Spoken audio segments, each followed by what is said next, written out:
Before the Roman period, the Veneti people settled along the Adriatic and Atlantic coasts.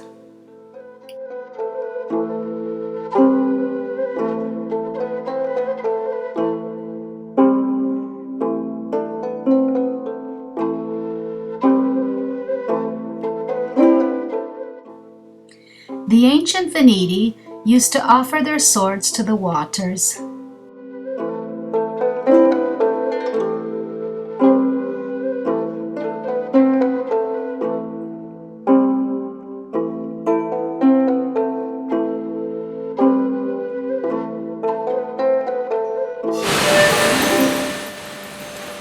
In medieval tales, the Excalibur sword re-emerges from the waters to be donated to King Arthur by the Lady of the Lake.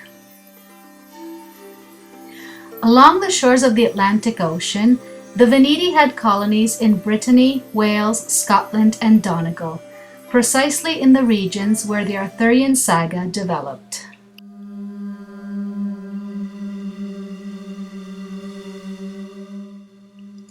The book King Arthur's Tribe provides proof that the myth and history of King Arthur originated among the tribes of the Veneti living on the Atlantic shores.